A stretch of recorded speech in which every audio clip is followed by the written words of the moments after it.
Institution को सरकारी control में लाना, मुसलमानों की धार्मिक और सामाजिक पॉलिटिकल कब्जा जमाना और हमारी विरासत को तोड़ना है। सर, हम सब जानते हैं कि वक्फ गरीब से गरीब जो मुसलमान कम्युनिटी के लोग हैं उनके लिए है, और ख़ास करके बेवा, अनाथ और जो बीमार हैं, जो एक्सप्लॉयटेड कम्युनिटी है, उनको केटर करना है।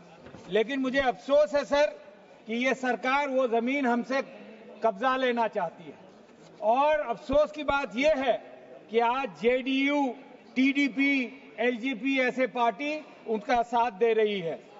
सर, ये वक्फ प्रॉपर्टीज को हमसे छीनना चाहती है और ऐसे ऐसे क्लॉज का बदलाव कर रही है जिससे लगातार कॉन्फ्लिक्ट होगा। जहां चाहेंगे वहां फसाद करवाएंगे वो। इसके अलावा लीगल केसेस इतने लंबे लंबे चलेंगे कि हिंदुस्तान की आधी आबादी कोर्ट्स में मिलेगी। सर, ये वक्फ का जो है religious act under Islamic law है, which is protected by a constitution, particularly by Article 25 and 26 of the Constitution. The JPC's failure to conduct a proper clause-by-clause discussion and its refusal to provide essential documents raise serious concern.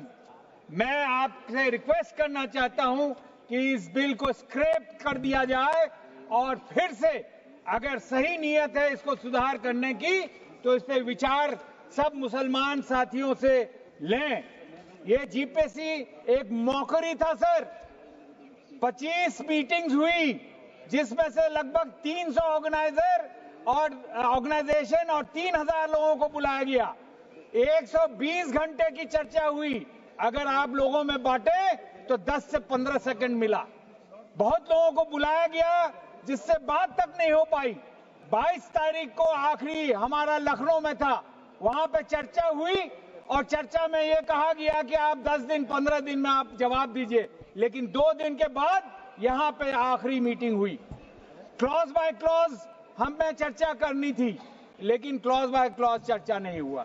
बड़े अफसोस की बात है sir, government जो है वो चाहती है किसी तरह, जब से आई है मुसलमानों को टारगेट कर रही है, चाहे सीएए कानून हो, चाहे ongoing attack places of work act 1991 के खिलाफ हो, ट्रिपल तलाक हो, मौलाना आजाद नेशनल फेलोशिप को डिसकंटिन्यू किया हो, नया उड़ान स्कीम को डिसकंटिन्यू किया हो, मैट्रिक प्री मैट्रिक स्कॉलरशिप को 72% से घटा दिया हो, schemes of providing modern education को डिसकंटिन्यू कर दिया हो। एएमयू किशनगंज जो 15-12 साल से हम लोग लड़ रहे हैं, कई मर्तबा नीतीश जी को, कई मर्तबा यहाँ के एजुकेशन मिनिस्टर को, एजुकेशन सेक्रेटरी को, फाइनेंस मिनिस्टर को, माइनॉरिटी मिनिस्टर को, प्रधानमंत्री को, जितने अफसरान है सबको मिला, लेकिन आज तक फंड नहीं मिला। ये मुसलमानों के खिलाफ ये राजनीति करते हैं, हमारा जो हक है नहीं देते। सर, ये this bill will keep society in a state of permanent polarization. Dilution of work bodies, work council, work board, works tribunals, limitation act will result in extended legal conflicts anywhere, anytime, anywhere the government wants. Sir, ये मुसलमान कौम को उसका हक छीन के डराना चाहती है। अंग्रेजी में कहावत है, मैं पढ़ना चाहता हूं, Fear is dangerous. It sparks violence much faster than anger. मेरी दरखास्त है कि हिंदुस्तान के लोगों में आपस में लड़ाना छोड़ दें। जो अंग्रेजों से आपने सबक ली उसको आप भूल जाएं। हिंदुस्तान बदल चुका है, अब आपस में हम नहीं लड़ने वाले। सर, मेरे नेता राहुल जी और हमारे प्रेसिडेंट खड़गे जी ने लगातार सवाल उठाए हैं कि कॉन्स्टिट्यूशन पे हमला हो रहा है। ये जो बिल है ये कॉन्स्टिट्यूशन पे हमला है।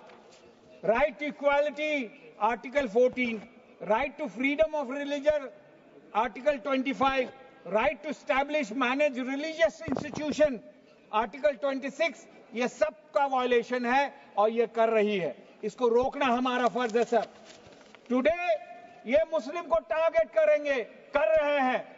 कल हमारे क्रिश्चियन भाइयों को, बुद्धिस्ट को और जैन्स को, सिखों को इस पे भी बारी आएगी। और आखिर में क्या होगा, वो जो जब इनका लूट जाएगा जमीन लूट लेंगे, तब हमारे हिंदू भाइयों तक आएंगे। तो इससे पहले कि आगे तक जाए, इनको रोकना हमारा फर्ज है। फोर्स नैरेटिव किया जा रहा है। हमारे आदरणीय ये मंत्री हैं यहाँ पे, इन्होंने गुमराह करने की कोशिश की।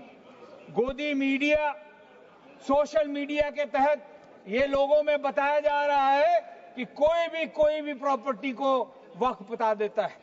सर, इन्हीं के गवर्नमेंट के इंफॉर्मेशन के मुताबिक 24 में 909 वक्फ प्रॉपर्टीज आर इलीगली एनक्रोच्ड, लेकिन 2020 में ये आंकड़ा 16,931 हो गया। ये 16,000 कैसे घट गया? ये जमीनें कहां गई? इसका जवाब देना होगा माननीय मंत्री को। सर, ये कहते हैं कि कोई भी वक्फ की जमीन घोषित कर देगा, पार्लियामेंट पे घोषित कर देगा।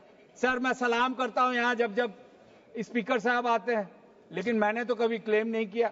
इसमें लिखा हुआ है टू डिक्लेयर अ वक्फ property, survey by survey commissioner is important, is an must, and most of the cases में सर्वे कमिश्नर नॉन मुस्लिम होता है। उसके बाद क्या होता है? रिव्यू बाय वक्फ बोर्ड, उसके बाद फिर gazette notification by the government. पिछले 10-11 सालों में 75% गवर्नमेंट जो है हिंदुस्तान में, वो बीजेपी या उसके अलायंस के हैं। उसके बाद भी अगर किसी को कोई परेशानी है तो उसको चैलेंज किया जा सकता है कोर्ट में। लेकिन ये क्या कहते हैं कि यहाँ पे हम लोग ये फॉलो नहीं करते। तो कौन जिम्मेवार है अगर फॉलो नहीं करते? वो खुद जिम्मेदार है। मिनिस्टर साहब ने 2 लाइन की कविता पढ़ी, मैंने ठीक से सुना ने हवा का रुख के बारे में कहा।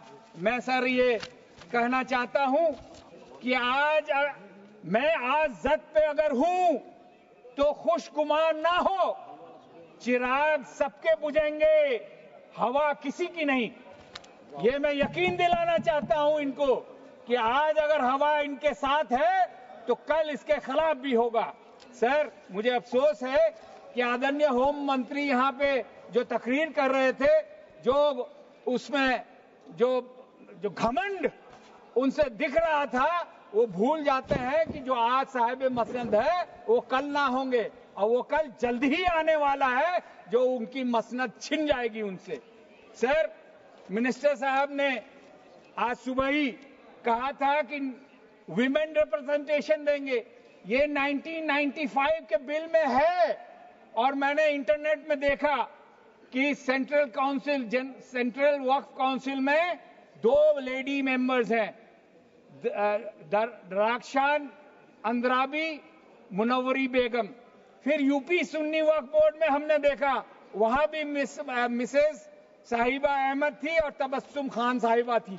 सर, जो मोस्ट डेंजरस है, और इससे इसकी साफ नियत पता चलती है, सीईओ को लेके। अब इनका मंशा है कि सीईओ नॉन मुस्लिम होगा। Clause 14 section 220A, chairman of work board under section 220A of the Work Act 90 through a vote non-confidence ensure the democratic process। उसको हटाया जा सकता था, लेकिन वो हटाने का प्रोविजन अब हटा दिया। Clause 15 section 23, CEO against appointed by the government.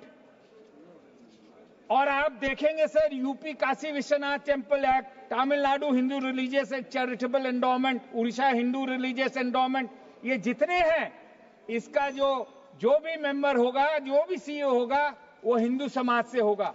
तो हमसे क्यों भेदभाव किया जा रहा है?